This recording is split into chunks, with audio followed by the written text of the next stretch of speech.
안녕하세요. 저에게는 딸 하나와 아들 하나가 있습니다.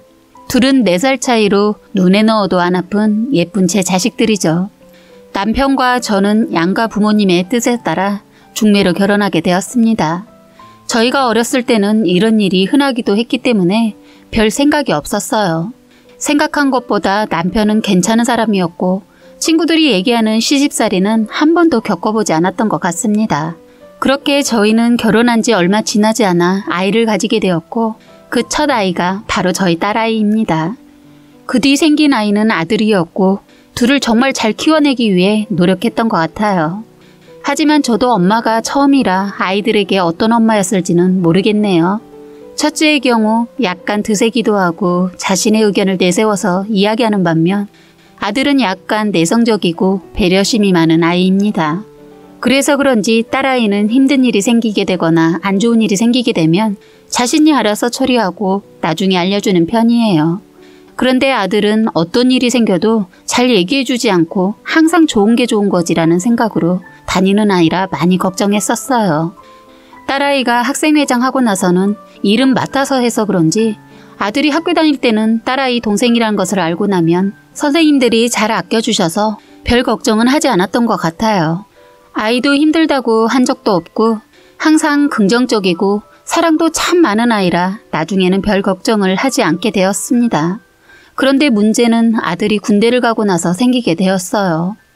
원래 21살에 군대를 갈 예정이었던 아들은 빨리 다녀오는 것이 낫지 않겠냐면서 20살이 되자마자 군대를 갔어요.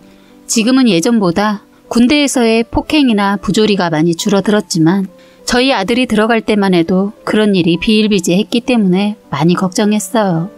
그런 저를 오히려 걱정하지 말라고 하면서 잘 갔다 오겠다며 남자가 되어서 돌아오겠다고 장난치더군요. 군대에서 첫 휴가를 받고 나온 아들은 밝아 보였어요. 자기 동기들도 좋은 사람들이고 선임들도 그렇게 갈구지 않아서 괜찮다고 걱정하지 말라고 했어요. 그 말을 들은 저희 가족들은 다행이라며 남편은 내 아들 장하다며 칭찬하고 딸아이는 내 동생이 어디 가서 미움받을 애는 아니지 라고 하더군요. 그런데 군복무 2년간 아들이 점점 힘들어하는 게 보였어요. 밝았던 아이가 웃는 것도 억지로 웃는 것 같아 보이고 휴가 때마다 어디 가기도 힘들어하고 하루 종일 잠만 자려고 하더라고요. 원래 남편하고 아들이 단둘이 목욕탕 가는 것도 좋아해서 예전에 자주 가고 했는데 군대를 가고 난 이후부터는 이상하게 가지 않으려고 하더군요. 많이 피곤했던 거구나 싶어 그냥 편히 자도록 건드리지 않았어요. 가끔 휴가 때 친구를 만나고 오는 날이면 머리 끝까지 취해서 오길래 술이 고팠나 보다 했습니다. 그렇게 아들의 제대 날짜가 하루하루 다가오게 되었고 지나가지 않을 것 같았던 2년의 세월은 빠르게 흐르게 되었습니다. 아들은 휴학했던 대학을 바로 가는 것이 아니라 조금의 시간이 지나고 가고 싶다고 하길래 그럼 네 뜻대로 하라고 의견을 존중해 줬어요. 처음에는 공부도 열심히 하고 자기 개발을 하겠다고 하더니 매일 집에서 잠만 자고 밥도 잘 먹지 않으면서 애가 힘이 하나도 없어서 삐쩍 말라가더군요. 원래 그렇지 않던 애가 계속 실망스러운 행동을 하니까 솔직히 제가 조금 화가 났었지만 계속 참고 참았어요. 그러다 어느 날 방 안에서 또 자고 있겠지라는 생각으로 방문을 노크 없이 확 열었는데 옷을 갈아입고 있는 아들의 모습이 보였습니다. 그런데 충격적인 것은 아들의 등이 온갖 흉터들로 뒤덮여 있더군요. 아들은 제가 들어온 것도 몰랐었는지 윗옷을 다 입고 저를 보고는 허둥지둥 하더라고요. 제가 소리를 지르면서 등에 있는 그 흉터는 뭐냐 하면서 소리를 지르니까 거실에 있던 남편도 놀라서 아들 방으로 달려왔어요. 아들은 당황하면서 아무것도 아니라고 그냥 훈련하다가 다쳤다고 하는데 남편이 얼마나 심각하길래 그러냐면서 아들의 옷을 확 잡아 뒤집어 보고는 아무 말도 하지 못했습니다. 남편은 솔직하게 얘기하라고 이게 말이 되냐며 어떻게 등이 걸레짝이 될 정도로 흉터가 나 있는 거냐며 화를 냈어요. 입을 꾹 닫고 있던 아들은 결국 사실을 얘기해 주었습니다. 군대에서 자대 배치 받기 전까지는 괴롭힘이 있지 않았다고 해요. 그런데 자대 배치를 받은 후 이등병 때부터 이유 없는 괴롭힘이 시작되었다고 하네요. 처음에는 서럽기도 했지만 남들도 다 힘들 테니까 시간이 좀 지나면 괜찮아지겠지라고 생각했대요. 그런데 첫 휴가를 갔다 오고 난 후부터 괴롭힘이 더 심해졌다고 해요. 말도 안 되는 걸 시킨 뒤 해내지 못하면 다양한 벌을 내리고 낄낄 웃어댔다고 하더라고요. 자기 마음에 들지 않거나 기분이 좋지 않으면 군홧발로 아들을 폭행하는 일도 비일비재했다고 합니다. 어느 날은 선임이 아들을 불러놓고는 그 앞에서 너 같은 건 사회에서 도움이 되지 않은 존재다. 넌 내 발톱 때만도 못한 존재다. 라고 하고는 맞냐고 물어보았다고 하더군요. 무조건 그렇습니다라는 식의 대답을 할 때까지 때리며 자존심을 마구 구겨버리는 것은 물론이고 수치심까지 들게 만들었다고 하더라고요. 그리고 일부러 잘 보이지 않는 등에 유독 구타를 많이 해서 흉터가 많이 남아있는 거라고 하더라고요. 군대는 독립적인 공간이며 선임에게 미움을 받는 자신을 생각해주는 사람이 하나도 없어 괴로웠다고 해요. 죽고 싶다는 생각이 수도 없이 들었고 실제로 시도를 해보려 하는데 그 앞으로 가족들의 모습이 생각나면서 버텨야 한다는 생각을 했다고 합니다. 휴가를 나올 때마다 남편이 목욕탕에 가자고만 하면 별 이유를 대며 거절한 이유도 이 상처를 볼까 두려워서였다고 하는 거예요. 가진 모욕과 정신적인 폭행, 심지어는 직접적인 폭행까지 제대까지 정말 지옥 같은 생활을 보냈다고 합니다. 제대만 하면 이 고통이 끝날 줄만 알았지만 곧바로 학교 생활을 하기에는 자신이 없어 휴학을 하게 된 것이라고 하더군요. 그래서 조금 쉬는 동안 자기관리도 하고 멘탈도 다 잡으려 했는데 자신에게 우울증 비슷한 증세가 온다는 것을 느끼게 되었다고 해요. 그래서 아들은 병원에 예약을 잡아두었고 병원에 가기 위해 옷을 갈아입고 있던 것이었는데 그때 제가 방으로 들어가게 된 것이죠. 그게 바로 하루 종일 자고 밥도 잘 먹지 않고 무기력했던 아들의 이유였습니다. 이 사실을 알고 잠깐이라도 아들에게 실망한 저에게 너무 화가 났어요. 그리고 걱정시키지 않으려고 했던 것은 알겠지만 아직까지 저의 눈엔 너무나도 어린 아이인데 이렇게 큰 상처를 받고 혼자 버티려고 한 아들에게도 너무 슬프고 화가 났어요.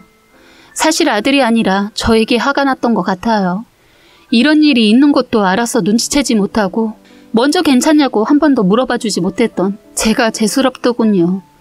그래서 그날 아들을 꼭 껴안고 정말 펑펑 울었던 것 같습니다. 그 이후 병원에 가는 날이면 남편이나 제가 항상 같이 가주었어요.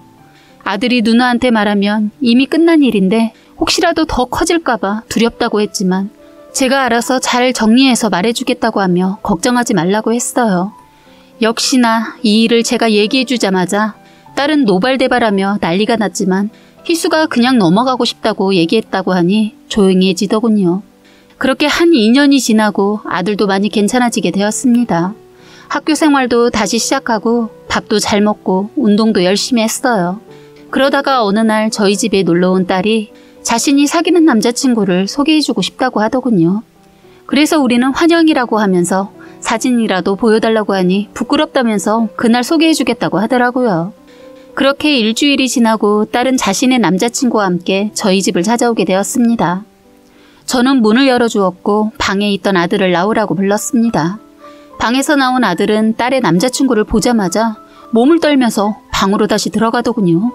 저는 왜 그러나 싶어 아들 방으로 들어가 보니 방 안에는 머리를 잡아뜯으며 괴로워하는 아들이 있었어요. 아들이 그런 상태이다 보니까 누굴 반가워해줄 상황이 되지 않아 우선 그날은 딸과 딸의 남자친구를 돌려보냈어요. 그리고 다음날 좀 진정이 된 아들에게 물어보니 조금 고민을 하다가 답해주었습니다. 누나 남자친구 날 제일 괴롭혔던 선임이야. 저는 이 말을 듣고 정말 머리를 망치로 맞은 듯한 기분이었습니다. 이 일을 어떻게 해결해야 할지 머리가 새하얘지더군요. 그날 이후 아들은 다시 너무 힘들어 하더라고요. 어떻게 운명이라는 게 이렇게 될 수 있는 것인지 믿을 수가 없었어요. 며칠 뒤 딸에게 전화를 걸어 약속을 잡고 제가 딸아이의 자취방으로 가게 되었습니다. 딸 아이와 함께 밥도 먹고 즐거운 시간을 보낸 뒤 자취방으로 돌아와서 남자친구 좀 불러보라고 얘기했습니다. 딸이 그 말을 듣자마자 신이 나서 남자친구에게 전화를 하더니 조금만 기다리라고 하더라고요. 20분 정도 지났을까 초인종이 울리는 겁니다. 딸이 문을 열어주니 그 앞에는 딸의 남자친구가 있었어요. 그 남자애가 들어오고 제 앞에 앉아서는 싱글벙글 웃으며 살갑게 굴더군요. 저는 딸에게 술이라도 한잔하게 맥주 좀 사오라고 시켰고 자취방에는 저와 딸의 남자친구만 남았습니다. 너 내 아들 얼굴 그때 봤지? 누군지 알고 있니? 아니요. 내 아들 네가 군대에서 그렇게 괴롭힌 희수다 라고 했더니 얼굴이 창백해지더니 고개를 숙이더군요. 그때 그 일로 인해 내 아들은 등에 많은 흉터를 얻게 되었고 마음의 상처로 인해 학교 생활도 제대로 하지 못했어. 그렇게 힘들어할 줄은 몰랐습니다. 죄송합니다. 무심코 던진 돌에 우물한 개구리는 죽는 거야. 너는 별 생각 없이 그저 재미로 내 아들을 괴롭혔겠지만 너의 말과 행동으로 내 아들은 죽을 수도 있었어. 그런데 그렇게 힘들어할 줄 몰랐다고? 그게 상식적으로 말이 된다고 생각하니? 아무 말도 하지 않고 고개만 숙이고 있더라고요.